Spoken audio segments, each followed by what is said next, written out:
जय हिंद। स्वागत है आप सभी का बीटीसी क्लासेस में। बीटीसी का मतलब full form of biology teaching centre classes. अगर वीडियो अच्छा लगे तो लाइक कर दीजिएगा और नए हैं तो चैनल को सब्सक्राइब कर दीजिएगा। ये बायोलॉजी का फर्स्ट चैप्टर जीवों में जनन का दूसरा लेक्चर है। फर्स्ट लेक्चर में हमने समझा दिया था कि जीवन अवधि क्या, बायोलॉजी क्या है, जीव विज्ञान किसे कहते हैं, जीव विज्ञान या कितने प्रकार के होते हैं, जीव विज्ञान की खोज किसने किया, ये सब हम सब कुछ समझा दिए थे अब अच्छा तरह से। और उसके बाद लाइफ स्पेन जीवन अवधि किसे कहते हैं ये भी बता चुके हैं। जनन किसे कहते हैं ये भी बता चुके हैं। और जनन ये कितने प्रकार के होते हैं ये भी बता चुके हैं। जनन दो प्रकार के होते हैं, लैंगिक जनन और अलैंगिक जनन।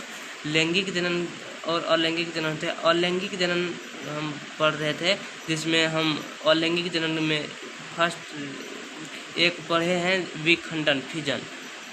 आज हम लोग समझने वाले हैं मुकुलन। आज देखते हैं मुकुलन क्या है, मुकुलन किसे कहते हैं। मुकुलन किसे कहते हैं? मुकुलन यह अभी अलैंगिक जनन पढ़ा रहे हैं तो अलैंगिक जनन की एक विधि है जिसमें शरीर के ऊपर एक छोटा सा उभार होता है। देखिए, छोटा सा उभार होता है जो आगे चलकर वह शरीर से अलग हो जाते हैं और अपना स्वयं जीवन व्यतीत करने लगते हैं। और जब यह अपने पेरेंट्स यानी इसका अपना पेरेंट्स से जुड़ा होता है, देखिए यहाँ अपना पेरेंट्स, इसमें क्या होता है, केंद्रक अपने अंदर विभाजन करने लगता है। केंद्रक, इसमें भी एक केंद्रक हो गया और इसमें भी एक केंद्रक। अगर यह जुड़ा रहता है तो यह अपने मातृकोश यानी पेरेंट्स से अपना भोजन संश्लेषित करते हैं, भोजन। और वह वयस्क जब हो जाते हैं तो वह अपने मातृ कोशिका से, मातृ शरीर जब वयस्क हो जाते तो अलग हो जाते हैं। और अलग होने के बाद ये अपना स्वयं जीवन व्यतीत करने। अगर एग्जाम्पल देखा जाए तो जैसे आदमी में कोई आदमी, जैसे किसी का लड़का होता है तो वह जब नॉर्मल छोटा होता है तो वह उसका सब भोजन खाना उसका मम्मी पापा करते हैं। और जब वयस्क जवान होते हैं, जब शादीशुदा हो जाते हैं तो वह अपना अलग हो जाते हैं और अपना जीवन स्वयं ही व्यतीत करने लगते हैं। इसका उदाहरण सैंपल यही है, बहुत अच्छा उदाहरण है। जब देखा जाए यह किस में होता है तो यह ईस्ट में होता है, मुकुलन यह दो प्रकार से होते हैं। यह देखिए यहाँ बाहर की तरफ निकला है और बाहर की तरफ ईस्ट में होता है, और यह बाहर की तरफ और निकल सकता है और अंदर की तरफ भी निकल सकता है। इसी आधार पर मुकुलन दो प्रकार के होते हैं। बाह्य मुकुलन में हम देखें, बाह्य मुकुलन इससे यानी बाहर की तरफ निकला है तो अस्पष्ट होता है बाह्य मतलब बाहर, एक्सटर्नल मतलब बाहर, इंटरनल मतलब अंदर, जो अंदर की तरफ हो उसे अंतः मुकुलन कहते हैं। बाह्य मुकुलन का उदाहरण क्या होता है? ईस्ट हो सकता है, ईस्ट हाइड्रा हो सकता है, उदाहरण याद रखिएगा। और अंतः मुकुलन देखते हैं। अंतः मुकुलन क्या है? देखिए, फिगर बना हुआ है, फिगर बनाए हैं अपना से थोड़ा कोई दिक्कत नहीं। तो फिगर में देख रहे हैं ये बीच का जो गुहा है, इसको हम बोलते हैं स्पंज गुहा या स्पंजिला। और गुहा में प्रत्येक मुकुल को, ये देखिए ये छोटा जो है ये सब मुकुल है। और प्रत्येक मुकुल को आर्कियोसाइट कहते हैं। प्रत्येक की छोटा गोला को हम क्या बोलते हैं? आर्कियोसाइट। प्रत्येक छोटा गोला को हम क्या बोलते हैं? आर्कियोसाइट। और आर्कियोसाइट एक बहुत सारा है इसमें आर्कियोसाइट। और प्रत्येक आर्कियोसाइट के समूह को हम जेम्यूल कहते हैं। आर्कियोसाइट के समूह को हम क्या बोलते हैं? जेम्यूल बोलते हैं। अगर पूछे जेम्यूल किसे कहते हैं? जेम्यूल आर्कियोसाइट के समूह को जेम्यूल कहते हैं। आर्कियोसाइट के समूह को जेम्यूल कहते हैं। ये समझ में आ गया अच्छा से। इसका उदाहरण हो गया स्पंज पोरीफेरा। यह स्पंज है। स्पंज में अंतः मुकुलन होता है, पोरिफेरा में अंतः मुकुलन होता है, और बाह्य मुकुलन यीस्ट में होता है और हाइड्रा में होता है।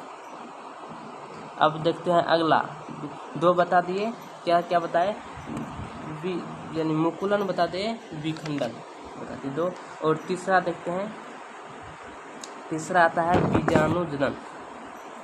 बीजाणुजनन क्या है? बीजाणुजनन यह एक छोटी कोशिकीय संरचना होती है, एकल, यानी यह छोटी छोटी कोशिकीय संरचना होती है।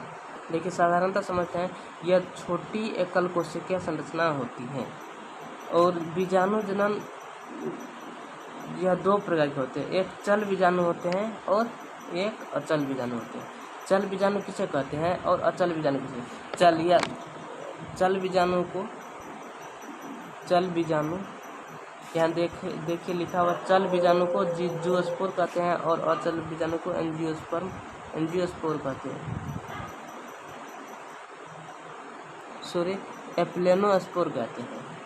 और देखते चल बीजाणु किसे? चल बीजाणु यह नामे से स्पष्ट है, चल मतलब जो चलने वाला होता है, और चल जो चलने वाला होता है उसे चल बीजाणु कहते हैं। यह देखते दोनों में अंतर क्या होता है, पहले अंतर समझ लेते हैं। ये जिसमें गति होते हैं, जिसमें गति होते हैं, देखिए हाइलाइटर हम कर दिए, जिसमें गति होते हैं, और इस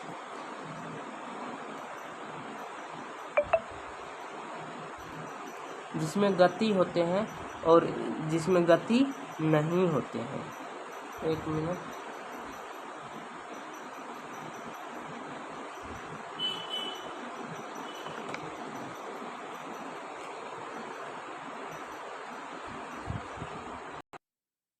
जिसमें गति होते हैं उसे चल बीजाणु कहते हैं, जिसमें गति नहीं होती उसे अचल बीजाणु।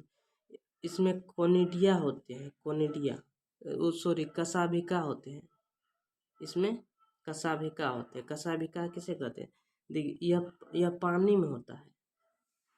चल बीजाणु पानी के माध्यम से एक स्थान से दूसरे स्थान तक चल पाते हैं। और पानी में किसके माध्यम, जिसमें क्या होता है जो जिसके माध्यम से पानी में चल पाते? देखिए ये सूंग टाइप यानी पतला होता है उसके मुंह पे, इसके माध्यम से वो, जैसे ऐसे फिगर है, इसको कहते हैं हम कशाभिका।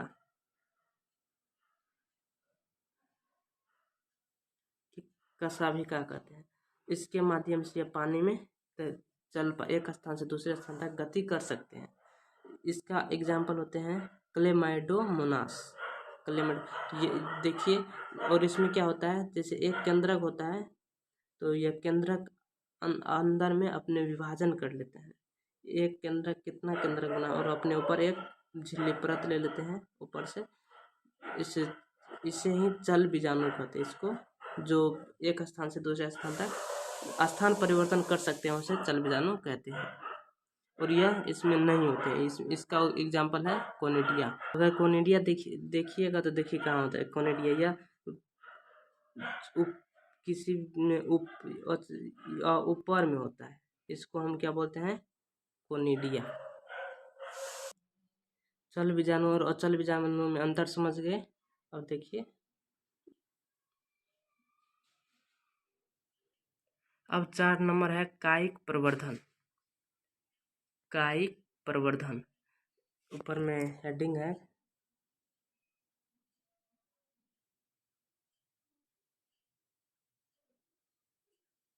कायिक प्रवर्धन।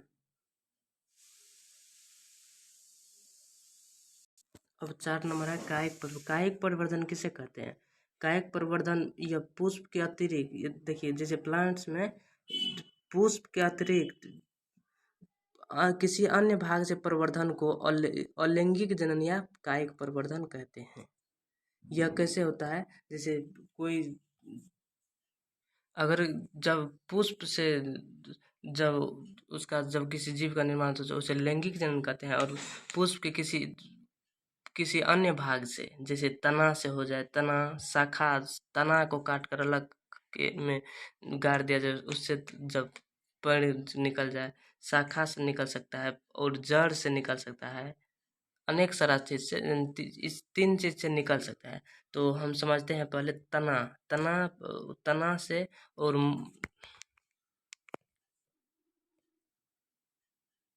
तना से, मूल से, जड़ यानी जड़, और पर्ण यानी पत्ती से। तो सबसे हम पहले देखिए, मूल का उदाहरण हो गया गाजर, जो और मूली शकरकंद। पर्ण यानी पत्ती से जीव उत्पन्न होता है, अगला पीढ़ी अगेव ब्रायोफिलन।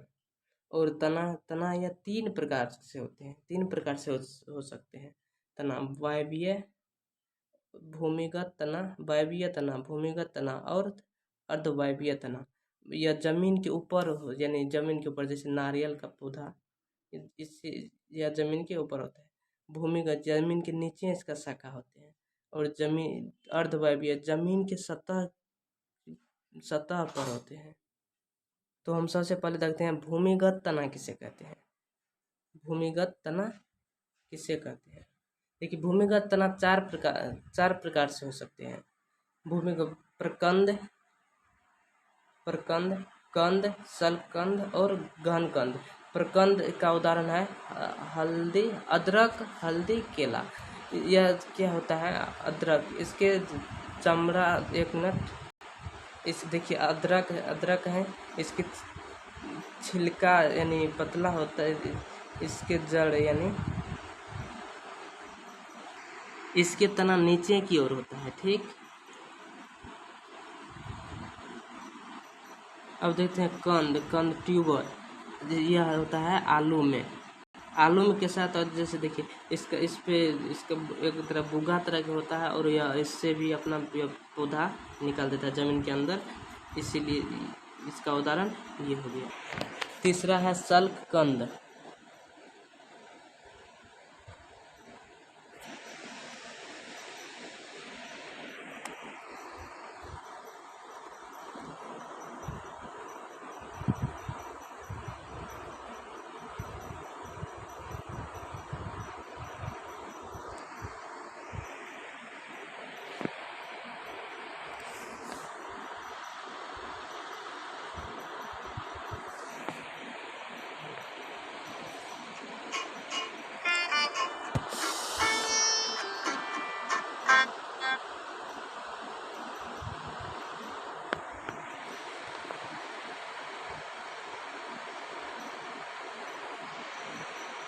अरे